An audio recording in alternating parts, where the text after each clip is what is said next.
Welcome sa zip9.com. In this video, tutuloy natin yung ating series on how to solve age problems, no?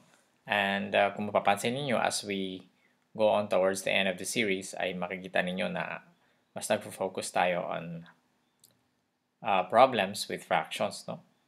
So, basahin natin yung problem ngayong video na ito, dito sa video na ito. When a really smart kid was asked about his age, he said, I am 1/5 as old as my mother.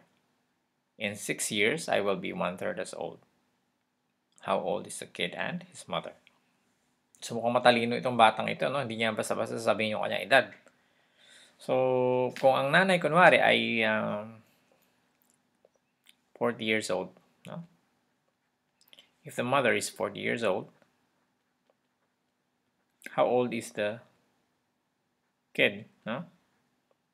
Sabi niya, 1/5 as old as my mother. So, 1/5 as old. So, ibig sabihin, 1/5 of the age of the mother is the age of the kid. So, kumari 40 yung nanay, ang bata ay 1/5 times 40 or 8 years old. Ibig sabihin,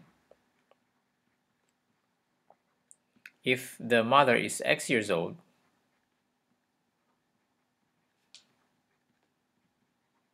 ilang taon yung bata? 1/5, no? Times the age of the mother. This is the age of the kid. So whatever the age of the mother, you multiply it by 1/5, no? But these are their ages now, no? Kasi sabi niya dito, in 6 years, I'll be 1/3 as old. So katulad ng mga previous problems natin, meron tayong dalawang points in time, which is now, or the present, and merong future, no? So yung future, this is 6 years. 6 years from now. No? And we know that now, no? From above, we know that now is, now the mother is X years old and the kid is X plus, or sorry, is 1/5 X. No? And we know that in 6 years, syempre madadagdagan yung edad ng nanay, di ba? Ng 6 na taon. So, magiging X plus 6. Syempre, madadagdagan din yung edad ng bata ng 6 years, no? So, magiging 1/5 X plus 6. Okay, so settled na tayo sa ages nila. Present and future. So, ano sinasabi dito? Sa last sentence, before the question. In 6 years, I will be 1/3 as old. So, 1/3 na lang nung dito, syempre tumatanda na siya. 1/3 na lang nung edad nung nanay, itong edad niya. Ibig sabihin, kumari yung nanay is 36, kumari. Ano edad ng bata dito? So, 12 siya kasi 1/3, no? This is the mother. This is the future. No? This is the kid. So, ibig sabihin, paano natin ma-relate yung edad nila? It's either we divide the age of mother by 3 para maging equal sila, or we multiply the age of the kid by 3 para maging equal sila. No? So, ibig sabihin, if I multiply the age of the kid, which is this one, if I multiply it by 3, then their ages will be equal. No? That is, if I multiply the age of the kid by 3,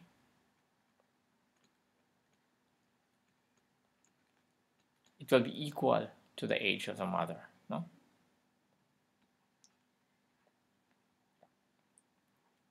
Okay? Kasi nga 1/3 siya eh. So, kung 1/3 siya, pag minultiply mo siya ng 3, maging equal na silang dalawa. That's the principle behind here. No? So, pwede na muna natin i-simplify itong naka-parenthesis. Ano? By distributive property, we have 3/1 times 1/5. Magiging 3 times 1, which is equal to 3. And then yung over 1 dito, 1 times 5 is 5. So, 3/5x plus 3 times 6 dito, 18, equals x plus 6. Okay?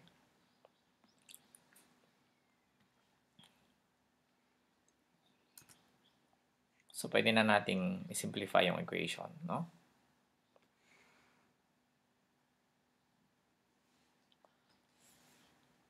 Okay, so, paano mangyayari dito, no?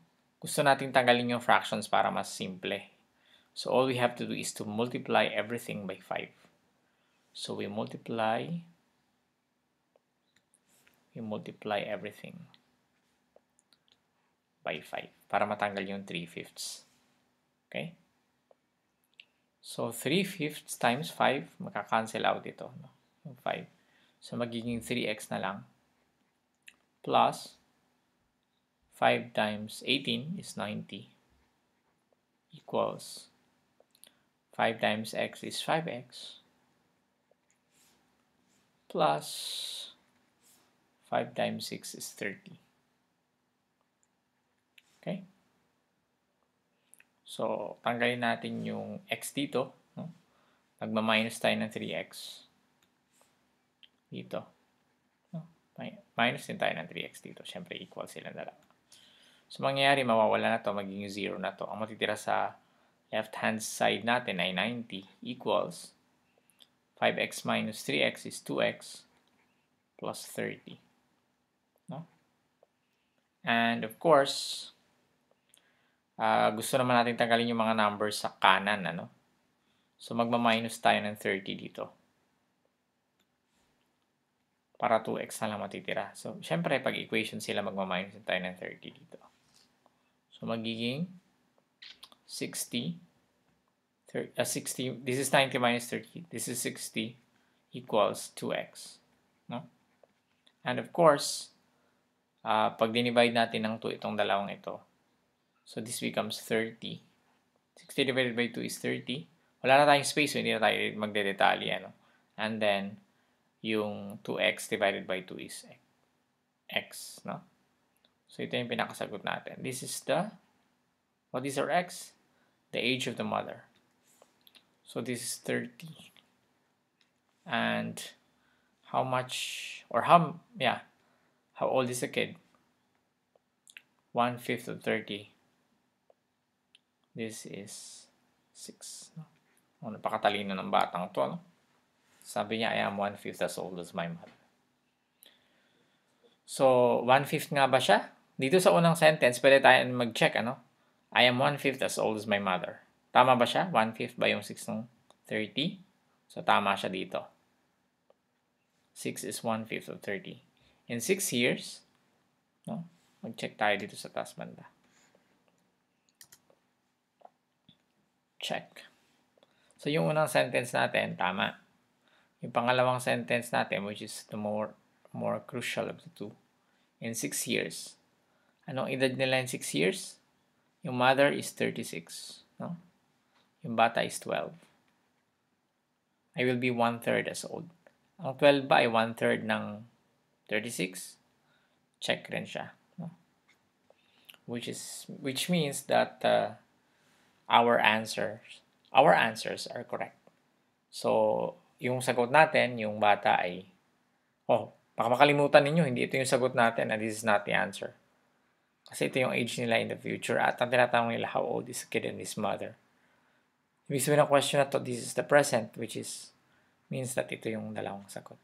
30 is the age of the mother and 6 the age of the kid. Okay, so maraming salamat and see you in the next tutorial.